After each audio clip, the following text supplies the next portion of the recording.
Hello guys, welcome back to your YouTube channel SK study. मैं हूं आपका educator Shiv Mishra और यहां पर लेके आए आज मैं क्लास 12 बायोलॉजी का सबसे मोस्ट इंपोर्टेंट वाला क्वेश्चन। यार ये टॉपिक जो है आप पढ़ लीजिए, 29 फरवरी को आपका बायोलॉजी का पेपर होने वाला है, उसमें आएगा। एंड भाई साहब, तहे दिल से शुक्रिया जो आप लोगों ने पिछले 1 दिसंबर से ही आप लोग प्यार दे रहे हैं। भाई साहब गजब का प्यार दिए और आपका ये यूट्यूब चैनल आज 6,61,000 कंप्लीट किया है सुबह। और मुझे आशा है कि बोर्ड तक भाई साहब 7 लाख कंप्लीट करवा देंगे। उसके बाद बोर्ड के बाद तो धुआं धुआं यार, 8 लाख आप लोगों का प्यार हो जाएगा, बस काम खत्म। और इसके लिए बहुत तहे दिल से धन्यवाद मैं देता हूँ भाई साहब आप लोगों के लिए, ठीक है ना। ऐसे ही आप लोग भैया प्यार और बनाए रखिएगा हमारे ऊपर।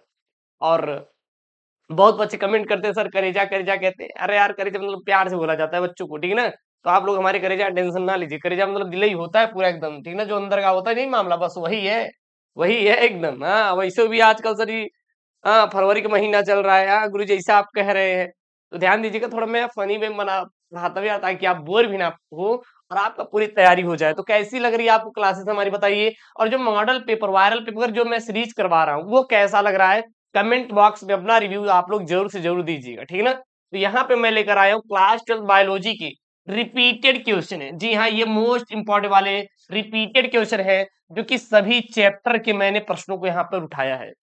सभी चैप्टर के महत्वपूर्ण प्रश्नों को उठाया जो कि आपके पेपर में रिपीटेड क्वेश्चन है। और ये आपके पेपर में गारंटी है आएंगे भाई। किस दिन आपका पेपर है सर? 29 फरवरी को सर हमारा पेपर है। 29 फरवरी को सर हमारा पेपर है। हमारा पेपर सर 70 नंबर का है। किन नंबर का है? 70 नंबर का है। यदि आप ये 70 में 23 नंबर पाते हैं तो आप क्या हो जाएंगे सर? पास हो जाएंगे। लेकिन सर पास मार्का हमें नहीं चाहिए। हमें ये जो 70 दिखाई दे रहा है, 70 में हमें सर 65, 66, 67, 68, 70 में 70 गुरुजी ने लाना है, काम खत्म हुआ सर जी। हमें 70 में 70 फोड़ना है, कुछ भी हो जाए, ठीक है ना। तो 70 में 70 की आपकी मैं तैयारी करवा रहा हूं। इसलिए आप लोग चैनल को सबसे पहले क्या भाई साहब, सब्सक्राइब करो, वीडियो को लाइक करो, शेयर करो। इसका पीडीएफ मैं टेलीग्राम चैनल एसके स्टडी पे अवेलेबल करा दूंगा। तो एसके स्टडी टेलीग्राम चैनल का लिंक डिस्क्रिप्शन बॉक्स के अंदर जाके ज्वाइन कर लीजिएगा। यहाँ पे है बहुविकल्पीय प्रश्न। क्या है भाई साहब? बहुविकल्पीय प्रश्न। और ये बहुविकल्पीय प्रश्न रिपीटेड क्वेश्चन है। ऐसा नहीं कि मैं कोई भी उठा के इसमें छाप दिया हूं, नहीं। रिपीटेड क्वेश्चन है जो बार बार आपके रिपीट किए जा रहे हैं। और हर एक क्वेश्चन को आप लोग बहुत ही ध्यान से देखिएगा। मैं यहाँ पे एक्सप्लेन भी करवाऊंगा, आप चिंता मत करिएगा। यहाँ पे मैं एक्सप्लेन भी करवाऊंगा। देखिए यहाँ पे है, निम्नलिखित में से किसमें कीट परागण होता है? कीट परागण किसमें होता है? गुड़हल में, अंजीर में, गेहूं में, या हाइड्रिला में? या हाइड्रिला में। तो जो आपका अंजीर होता है, क्या भाई साहब आपका अंजीर होता है, उसमें कीट परागण होता है। क्या होता है? कीट परागण होता है। अब यहाँ पे एक शब्द आया है परागण। सबसे पहले जानो ये परागण होता क्या है। परागण में क्या होता है? जो पराग कण होते हैं, क्या भैया? पराग कण होते हैं, ये कहां पहुंचते हैं? ये पहुंचते हैं वर्तिकाग्र पर। कहां पर? कहां पर पहुंचते हैं? वर्तिकाग्र पर पहुंचते हैं। वर्तिकाग्र पर पहुंचते हैं। जिस क्रिया को क्या बोलते हैं हम लोग? परागण कहते हैं। परागण सर दो प्रकार के होते हैं। पहला होता है आपका स्वपरागण, स्वपरागण। दूसरा क्या होता है सर जी? पर परागण। क्या होता है सर जी?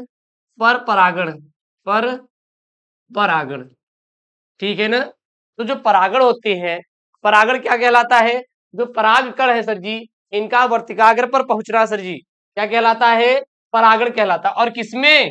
किसी भी पुष्पीय पादप में। किसमें? पुष्पीय पादप में सर, ये भी ध्यान दीजिएगा, पुष्पीय पादप में, ठीक है ना। और सर पराग कितने प्रकार के होता है? 2 प्रकार का, स्वपरागण और पर परागण। अब पर परागण सर कितने प्रकार के होते हैं? जैसे आपका कीट परागण हुआ, कीट परागण हुआ, ठीक है। पक्षी परागण हुआ, पक्षी परागण जो कि आपका चमगादड़ में आता है। जल परागण हुआ, जल परागण हुआ, जैसे कि आपका जो आता है वो आता है यहाँ पे देखिए हाइड्रिला। हाइड्रिला में जल जल परागण होता है। और गुरु जी क्या हुआ? वायु परागण हुआ। क्या हुआ सर? वायु, वायु परागण हुआ, इत्यादि होते हैं। तो ये सब आपको कंप्लीट ध्यान देना है। जो मैं आप लिखवा रहा हूँ ये सब आपको विस्तार पूर्वक ध्यान देना है, ठीक ना। और जो ये स्वपरागण हुआ मतलब कि इसी के परागकण खुद इसी के पुष्प पे आ जाएंगे, उसे हम लोग स्वपरागण बोलते हैं। परपरागण मतलब कि एक पुष्प के परागकण किसी दूसरे पुष्प के वर्तिकाग्र पर जब पहुंचेंगे उसे क्या कहते हैं हम लोग, परपरागण कहते हैं। तो यहाँ पे आपका जो यहाँ पे अंजीर होता है, क्या भैया यहाँ पे अंजीर जो है, अंजीर में कौन सा परागण होता है, तो कीट परागण होता है। अंजीर में कौन सा परागण होता है सर, अंजीर में कीट परागण होता है, याद कर लीजिए। और हाइड्रीला में कौन सा परागण होता है सर, जल परागण होता है। अब देखिएगा, कीट द्वारा होने वाले परागण को कीट परागण, पक्षी द्वारा होने वाले परागण को पक्षी परागण, जैसे कि चमगादड़। जल द्वारा होने वाले परागण को जल परागण, जैसे कि हाइड्रीला, वेलिस्नेरिया। वायु परागण मतलब वायु के द्वारा होने वाले परागण को हम लोग वायु परागण, जैसे मक्का, ठीक है ना, इत्यादि में वायु परागण होता है। ध्यान दीजिएगा, इंपॉर्टेंट वाला क्वेश्चन, बाद में आप मत बोलिएगा गुरुजी नहीं बताया आपने। उसके बाद यहाँ पे अगला प्रश्न है, निभाग पाया जाता है, निभाग किसमें पाया जाता है, परागकण में। तो परागकण में निभाग कभी नहीं पाया जाता, परागकण में निभाग कभी नहीं पाया जाता। बीजांड में बिल्कुल निभाग बीजांड में पाया जाता है, भ्रूणपोष में नहीं, इनमें सभी बिल्कुल भी नहीं। तो बीजांड में निभाग कहाँ पाया जाता है, बीजांड में पाया जाता है, ठीक है। अगला प्रश्न है, अपरा का क्या कार्य होता है, अपरा का क्या कार्य होता है, या फिर अपरा संबंधित है किससे है भैया, मानव से है। और मानव में किससे संबंधित है, यह नर मादा से है, किससे है, मादा से है। और कब मादा में अपरा पाया जाता है, जब मादा क्या रहती है भैया, गर्भधारण की रहती है। क्या, गर्भधारण, गर्भधारण की रहती है, की रहती है। तो इसमें एक अपरा पाया जाता है। अपरा का कार्य होता है भ्रूण को ऑक्सीजन की आपूर्ति करना। अब भ्रूण क्या है, जो महिलाएं होती है जब प्रेग्नेंट हो जाती हैं तो उनके पेट में जो बच्चा पल रहा होता है उसको ऑक्सीजन देने की काम कौन करता भैया, ये अपरा करता है। भ्रूण को पोषण प्रदान करना मतलब उसको खाना देना, क्या देना, खाना देना। भ्रूण के उत्सर्जी पदार्थों का निष्कासन करना, जो कि वाहित मल है, ठीक है ना, मल त्याग, मल त्याग इत्यादि में जो कार्य करता है वो आपका अपरा ही करता है। क्या करता भैया, ये अपरा ही करता है। तो अपरा का मुख्य कार्य क्या होता है, अपरा का मुख्य कार्य भ्रूण को ऑक्सीजन की पूर्ति करना, भ्रूण को पोषण प्रदान करना, भ्रूण के उत्सर्जी पदार्थों का निष्कासन करना। यानी कि इनमें से क्या हो जाएगा, सभी राइट ऑप्शन हो जाएगा। आप पेपर में आएगा, लगा लीजिएगा। अगला यहाँ पे प्रश्न ध्यान दीजिएगा, एंड्रोजन्स स्रावित होता है। जो एंड्रोजन्स है यह स्रावित होता है। भाई साहब किसके द्वारा एंड्रोजन स्रावित होते हैं, एंड्रोजन्स किसके द्वारा स्रावित होते हैं, छापिए पेपर में, लीडिंग कोशिकाओं द्वारा, सर्टोली कोशिकाओं द्वारा, स्पर्मेटिड्स द्वारा, या फिर इनमें से कोई नहीं। तो जो एंड्रोजन स्रावित होते हैं वो लीडिंग कोशिकाओं के द्वारा स्रावित होते हैं। सर लीडिंग कोशिकाओं के द्वारा हमारे शरीर में जो एंड्रोजन पाया जाता है वो स्रावित होता है। सर यहाँ पे है सर्टोली कोशिकाओं का क्या कार्य होता है, तो शुक्राणुओं को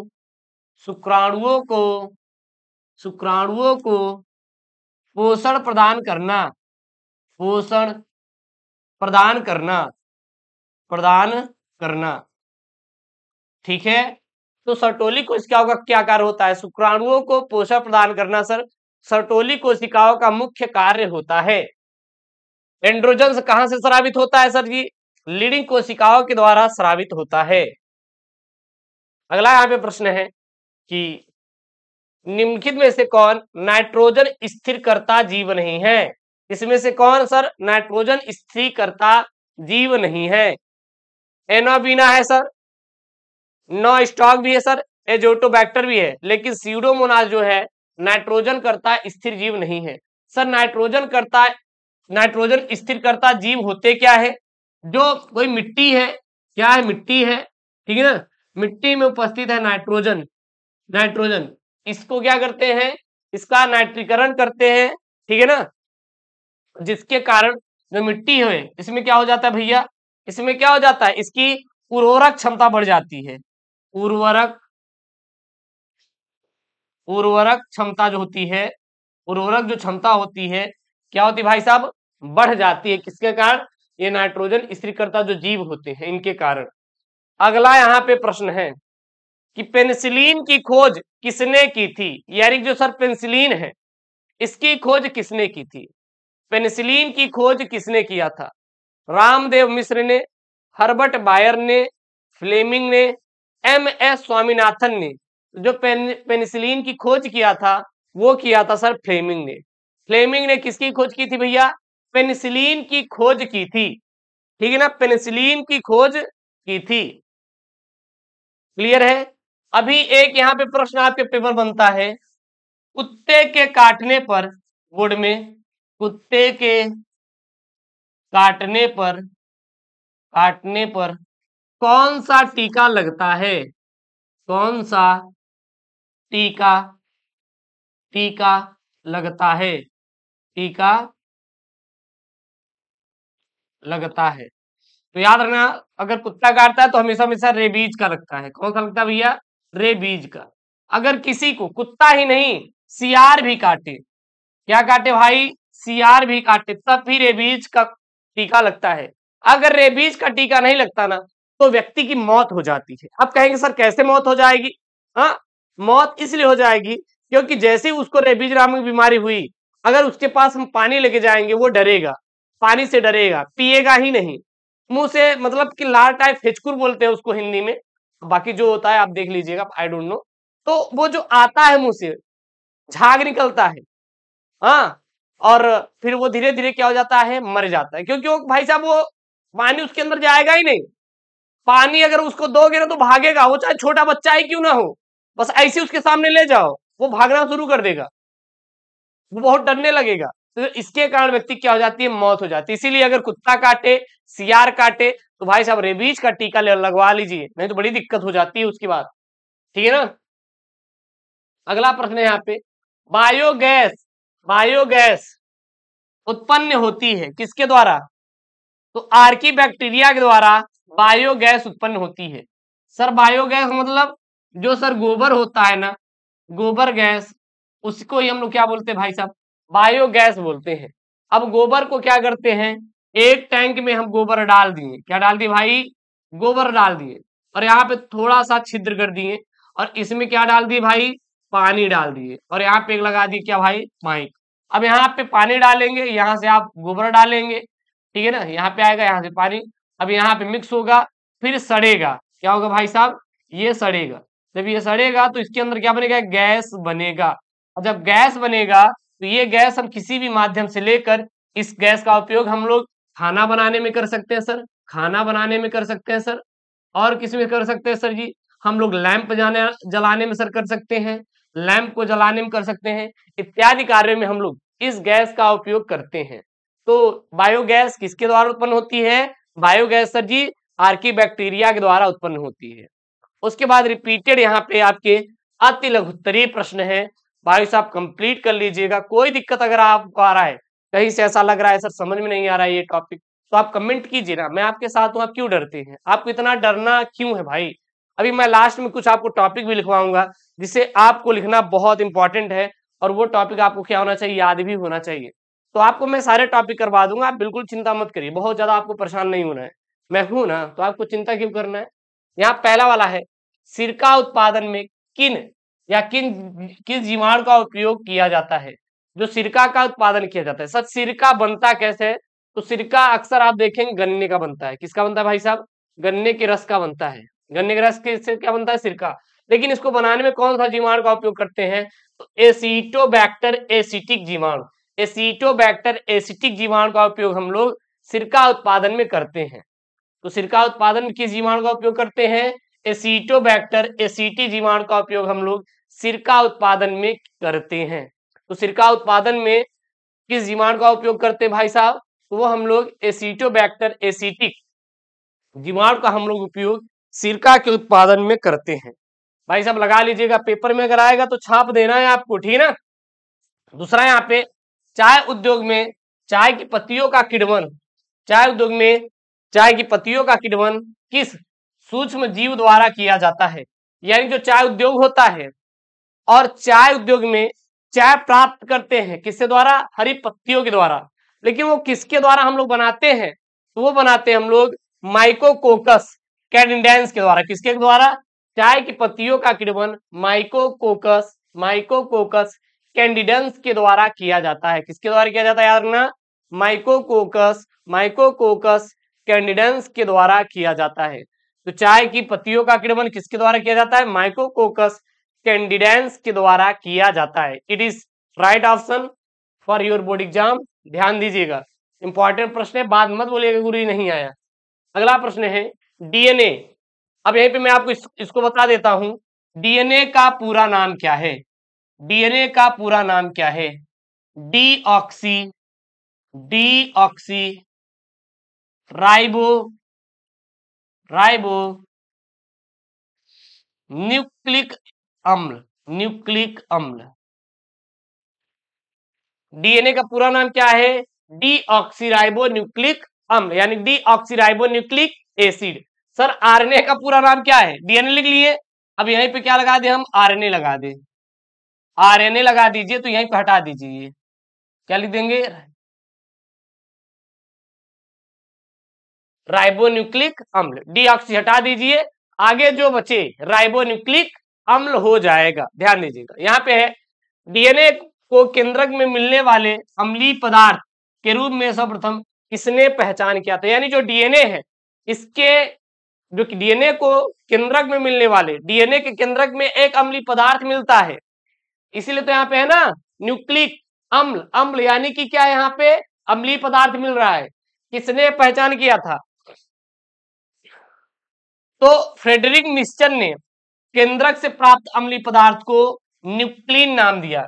यानी कि डीएनए के केंद्रक में एक क्या पाया गया? अम्लीय पदार्थ पाया गया। और इसकी खोज किसने दिया था भाई साहब? फ्रेडरिक मिस्चर ने। कब? 1869 ईस्वी में। इसलिए इसको क्या बोल दिए? न्यूक्लिन नाम दे दिए। लेकिन अम्लीय प्रकृति के होने कारण अल्टमान जो थे 1889 ईस्वी में इसको न्यूक्लिक अम्ल नाम दिया। तो जो डीएनए होता है, इसके केंद्रक में अम्लीय पदार्थ पाया गया जिसको न्यूक्लिन नाम दिया गया। किसके द्वारा? फ्रेडरिक मिस्चर के द्वारा। मतलब जो केंद्रक में एक अम्लीय पदार्थ मिला उसे न्यूक्लिन नाम दे दिए। ठीक है, और अब इस जो न्यूक्लिन प्राप्त हुआ, इसकी प्रकृति कैसी थी? अम्लीय थी। अम्लीय। अब अम्लीयता सर क्षारीयता क्या है? देखिए पीएच वैल्यू कितनी होती है? 1 से लेकर 1 से 14 तक होती है। और 7 क्या होता है? उदासीन होता है। अगर 7 से कम है, 7 से कम है तो क्या रहेगा भैया? अम्ल रहेगा।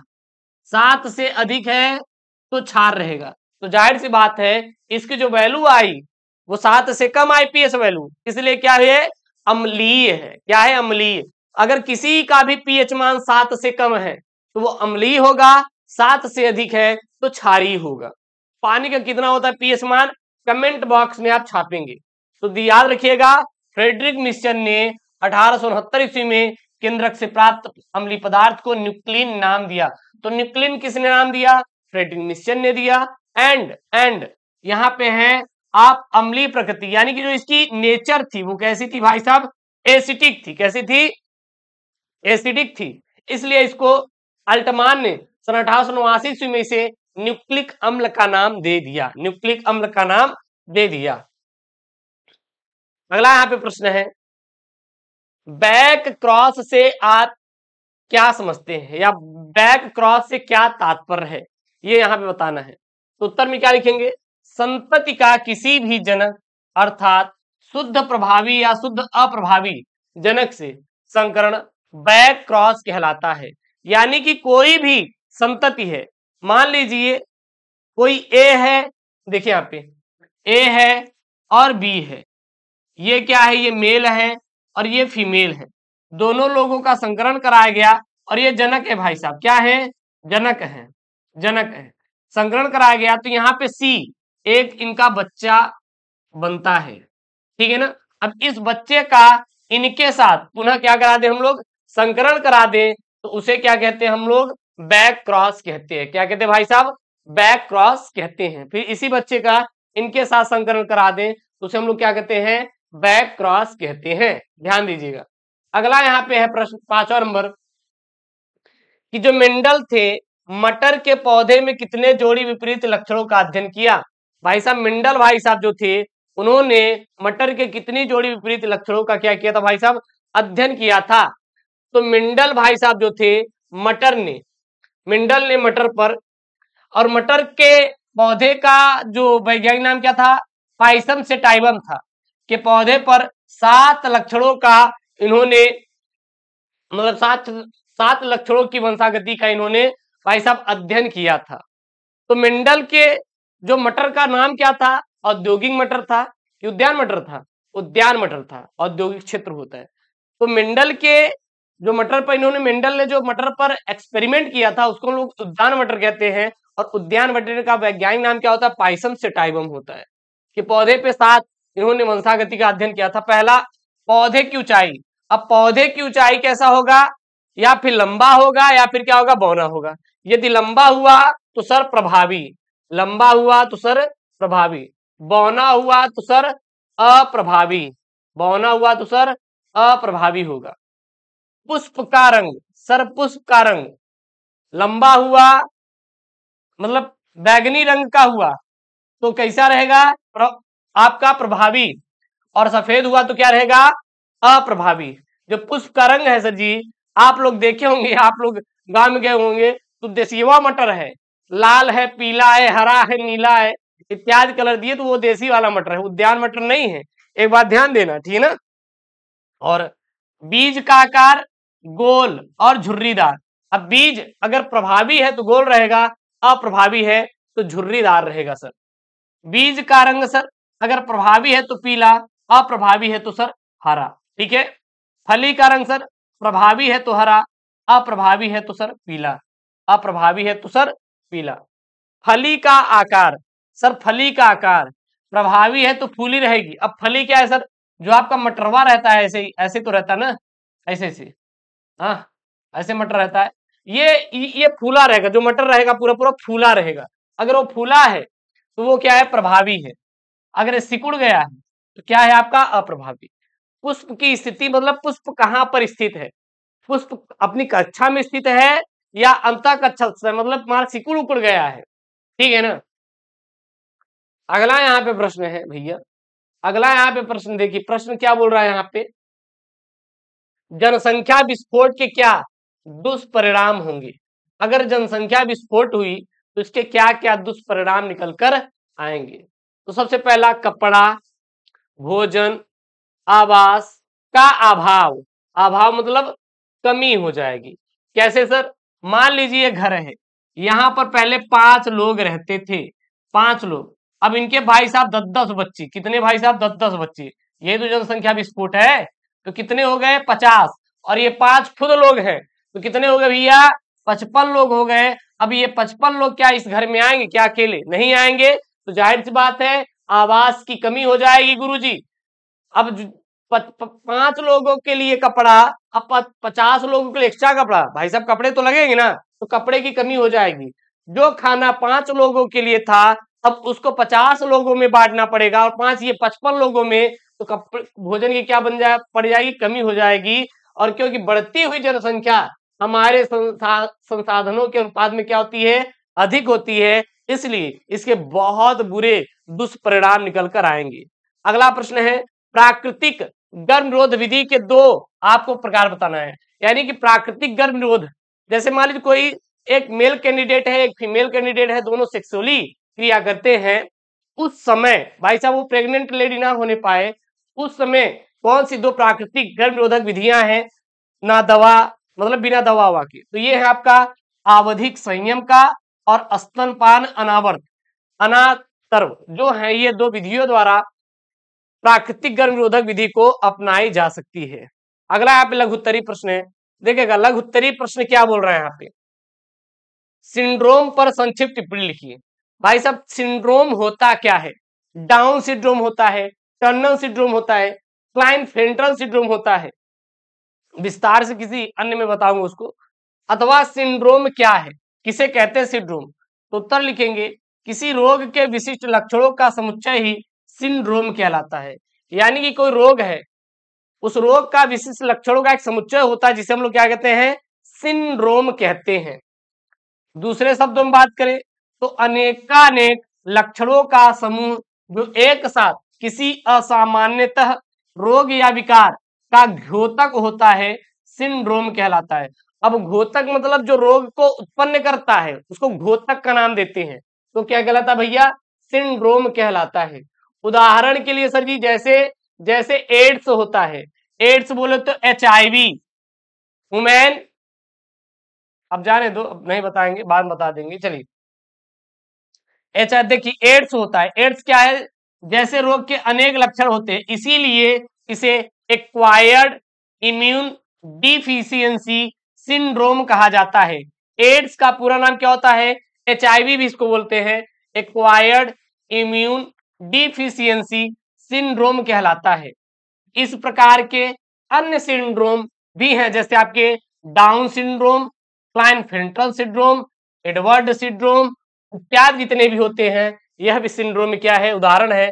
अगले वीडियो में अगर मैं कोशिश करूंगा कि जो सिंड्रोम से जो रोग हैं, जैसे कि ये डाउन सिंड्रोम क्या है, क्लाइनफेल्टर सिंड्रोम क्या है, एडवर्ड सिंड्रोम क्या है, इसको भी समझा दूं ताकि आपका और अच्छे से प्रश्न क्लियर हो पाए। ठीक है ना।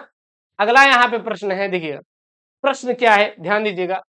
पुनर्योगज पुनर्योगज DNA पर टिप्पणी करिए कि पुनर्योगज DNA होता क्या है, किसे कहते हैं पुनर्योगज DNA। मोस्ट इंपॉर्टेंट है, रिपीटेड है। पुनर्योगज DNA क्या होता है भाई साहब, हेडिंग बना लीजिए, बहुत एकदम चपुआ वाला प्रश्न है। किसी वांछित विजातीय DNA खंड को एक वाहक DNA खंड से जोड़कर बनाया गया DNA पुनर्योगज DNA कहलाता है। यानी कि कोई वांछित विजातीय DNA खंड है, कोई भी अलग DNA खंड है, इसको मैं एक अलग DNA से जोड़कर जो मैं एक नया DNA बनाऊंगा उसे क्या बोलते हैं, पुनर्योगज DNA बोला जाता है। पुनर्योगज मतलब पुनः DNA का एक नया निर्माण किया गया, किसी दो अलग अलग DNA खंडों को जोड़कर उसे ही पुनर्योगज DNA कहा जाता है। पुनर्योगज DNA तकनीकी आनुवांशिक इंजीनियरिंग ही का ही एक विकल्प होता है। और जो पुनर्योगज DNA तकनीकी होती है भाई साहब, ये जो मेथड होता है ना, ये एक आनुवांशिक इंजीनियरिंग का क्या होता है, एक विकल्प होता है, मात्र विकल्प है। ठीक है ना। अगला यहाँ पे प्रश्न है, प्रश्न देखिएगा क्या है यहाँ पे, मोस्ट इंपोर्टेंट वाला प्रश्न है, प्लाज्मिड किसे कहते हैं। भाई साहब प्लाज्मिड है क्या, क्या है प्लाज्मिड, किसे कहते हैं प्लाज्मिड। परिभाषा आएगा, टिप्पणी करने के लिए आएगा, तो आपको लिखना तो पड़ेगा ना, बिना लिखे तो काम नहीं होगा ना। तो क्या होता है प्लाज्मिड, जीवाणुओं में उपस्थित मुख्यतः वृत्ताकार DNA अणु के अतिरिक्त उपस्थित छोटे अतिरिक्त गुणसूत्रीय DNA अणुओं को जिनमें आनुवांशिक चना निहित होता है। अब चना नहीं भैया, इसको कह सकते हैं अनुवांशिक गुण, चना बोलिए या फिर अनुवांशिक गुण निहित होता है, उसे हम लोग क्या बोलते हैं, प्लाज्मिड कहते हैं। तो प्लाज्मिड क्या होते हैं, जीवाणुओं में उपस्थित मुख्य वृत्ताकार DNA अणु के अतिरिक्त उपस्थित छोटे अतिरिक्त गुणसूत्रीय DNA अणुओं को जिसमें अनुवांशिक गुण उपस्थित होते हैं उसे हम लोग प्लाज्मिड कहते हैं सर। अगला प्रश्न यहाँ पे और लास्ट प्रश्न है, अभी तक चैनल को सब्सक्राइब नहीं किए हैं तो चैनल को सब्सक्राइब कर दीजिए, वीडियो को लाइक नहीं किए है तो लाइक करके शेयर कर दीजिए, क्योंकि 29 फरवरी वाले मोस्ट इंपॉर्टेंट क्वेश्चन यहाँ पे मैं करवा रहा हूँ। बाद में मत बोलिएगा गुरुजी नहीं करवाए। जीनी इंजीनियरिंग में उपयोग होने वाले दो वाहकों का नाम लिखिए। यानी कि ऐसे कौन कौन से दो वाहक हैं, वाहक को अंग्रेजी में क्या बोलते हैं सर, वेक्टर बोला जाता है। क्या बोला जाता है, वेक्टर बोला जाता है। दो वेक्टरों का आपको क्या करना है, नाम लिखना है। तो जीनी इंजीनियरिंग में उपयोग होने वाले वाहक यानी कि वेक्टर कौन कौन से हैं, PBr 322। अब ये सर PBr क्या है, PBr जो इसकी खोज की थी, जो खोज किए थे उनका वैज्ञानिक नाम है, क्या है, वैज्ञानिक नाम है, ध्यान दीजिएगा। PBr 322 जिसे ई कोलाई जीवाणु से तैयार किया जाता है। जो यहाँ पर एक पहला वाहक है, वेक्टर है, क्या नाम है, PBr 322। सर इसको बनाते कैसे हैं, तो सर इसको हम लोग बनाते हैं ई कोलाई जीवाणु से। किसे बनाते सर, ई कोलाई जीवाणु से सर बनाते हैं। तथा दूसरा सर कौन सा प्लाज्मिड है, R1 प्लाज्मिड, यानी कि R1 वेक्टर। इसे कैसे बनाते हैं, एप्रोबैक्टीरिया राइजोनिजिनी से तैयार करते हैं। तो यहां देखिएगा पीबीआर 322 को हम लोग कैसे बनाते हैं, ई कोलाई जीवाणु से बनाते हैं। और आर में जो आर1 प्लाज्मिड होता है, यह भी एक वेक्टर ही है, वाहक ही है। इसे हम लोग सर किससे बनाते हैं, एप्रोबैक्टीरियम राइजोजिनीज से हम लोग तैयार करते हैं। तो यहां पर मैंने इस वीडियो में आपको मैंने बताया जो रिपीटेड भाई साहब, रिपीटेड एकदम बायोस के मोस्ट इंपॉर्टेंट वाले क्वेश्चन, आपकी ये जो क्वेश्चन है भाई साहब 29 फरवरी के लिए है, पेपर में आएगा, छापिएगा। अभी तक चैनल को सब्सक्राइब नहीं किए हैं तो I humble request you channel subscribe करिए, क्योंकि पूरे पेपर का सोल्यूशन मैं आपके अपने इस यूट्यूब चैनल एसकेएम स्टडी पे कराऊंगा। और अपने दोस्तों के साथ शेयर करिएगा इस वीडियो को। साथ ही साथ इसका पीडीएफ आप डाउनलोड कर सकते हैं एसकेएम स्टडी टेलीग्राम चैनल से। जी हाँ, एसकेएम स्टडी का टेलीग्राम ऑफिशियल टेलीग्राम चैनल है, वहां से जाके इसका पूरा पीडीएफ डाउनलोड कर सकते हैं। Link in the description box, फटाक से जाके वहां से पीडीएफ डाउनलोड कीजिए और वीडियो को लाइक करिए, शेयर कर दीजिए। मिलते हैं नेक्स्ट वीडियो में। ओके दोस्तों, thank you, Jai Hind, take care, bye bye.